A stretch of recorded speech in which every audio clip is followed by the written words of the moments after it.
காய்களை வணக்கம் எல்லாரும் விரைஞ்சு மாசி வதக்கட்டும். இப்படி ஒரு கப்பால் கடலை பருப்படுத்து ஊற விட்டு வச்சுக்கணும். இப்போ ஒரு ரெண்டு மணித்தியாலத்துக்கு மேலே ஊறிட்டுது. இப்போ 3-4 மணித்தியாலம் பெற மாட்டேன்.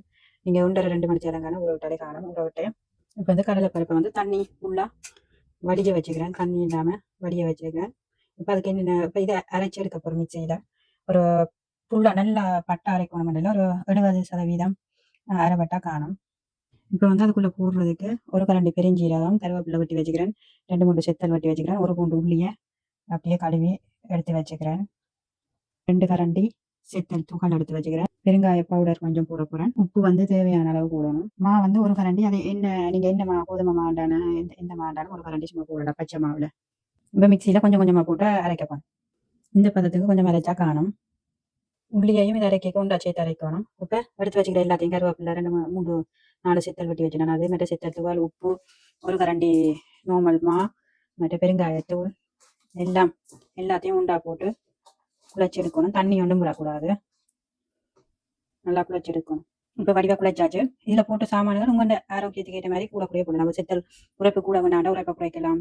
அப்படி உங்களுக்கு உப்பு தேவையான அளவு உங்களுக்கு எது வேணுமோ அதுக்கேற்ற மாதிரி கூட்டி குறைச்சி போடலாம். இப்போ சட்டியில் தேவையான அளவு எண்ணெய், பொரிக்கிறதுக்கு தேவையான அளவு எண்ணெயை விட்டு கொதிக்க விடுறேன். இப்போ பொரிஞ்சிட்டு வந்து கொஞ்சமாக ஒரு சின்ன துண்டு எடுத்து போட்டு பார்ப்போம் பொரிஞ்சிருக்கோம் எண்ணெய்.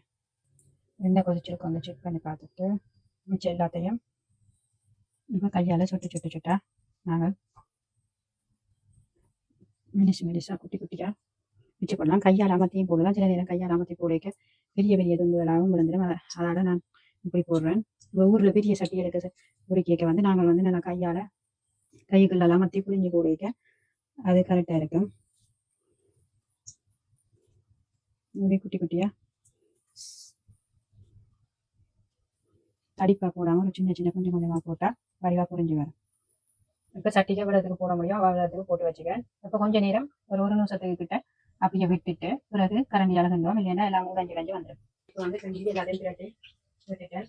இனி பொரிய விட்டு எடுத்து சரி பொண்ணோட மகன் வரை விட்டுட்டு அடுத்த கணக்கான அளவான இது விடணும். நார்மலாக வந்து இப்போ நல்லா புரிஞ்சிட்டு தந்தா எண்ணெய் குமிழியில் அப்படியே நல்லா அடங்கி அந்த பச்சை தண்ணியில் இருக்கிற மாதிரி இருக்கும். இப்போ பார்த்தீங்கன்னா பக்கோடா ரெடி.